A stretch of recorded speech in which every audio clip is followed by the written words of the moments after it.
నమస్తే, welcome to వేటన్ news.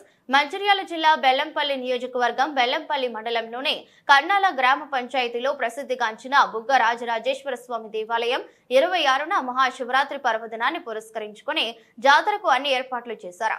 అలాగే MLC ఎన్నికల ప్రచారంలో భాగంగా కర్నాల గ్రామ పంచాయతీ పరిధిలో ఏర్పాటు చేసిన గ్రాడ్యుయేట్ సమావేశంలో పాల్గొన్న గడ్డం బ్రదర్స్ ఈ సందర్భంగా మాట్లాడుతూ Bellampalli medical college, engineering college, model school అయిన ఎమ్మెల్సీ ఎన్నికలలో నరేందర్ రెడ్డిని గెలిపించి సీఎం రేవంత్ రెడ్డిని అడిగే హక్కు మనకుందంటున్నా అన్నారు. అనంతరం శ్రీ బుగ్గ రాజరాజేశ్వర స్వామిని దర్శించుకున్నారు.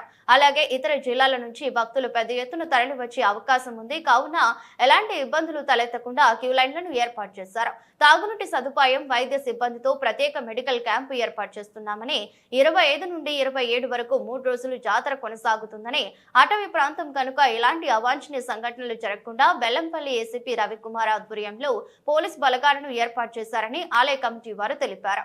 మొదటి రోజు పూజలో భాగంగా బెల్లంపల్లి ఎమ్మెల్యే గడ్డం వినోద్ దంపతులు ప్రత్యేక పూజలు నిర్వహించారు. జాతర సందర్భంగా భక్తులకు ఎలాంటి అసౌకర్యం కలగకుండా తగిన ఏర్పాట్లు ఉండేలా ఆయన అధికారులకు ఆదేశించారు. అనంతరం నూతన బీటీ రోడ్డును ఎమ్మెల్యే గడ్డం వినోద్, చెన్నూరు ఎమ్మెల్యే గడ్డం వివేక్ తో కలిసి పరిశీలించారు. కార్యక్రమంలో ఆలయ కమిటీ చైర్మన్ శ్రీదేవి, మాజీ మున్సిపల్ చైర్పర్సన్ జిక్కుల శ్వేత, ప్రజాప్రతినిధులు, కాంగ్రెస్ నాయకులు తదితరులు పాల్గొన్నారు.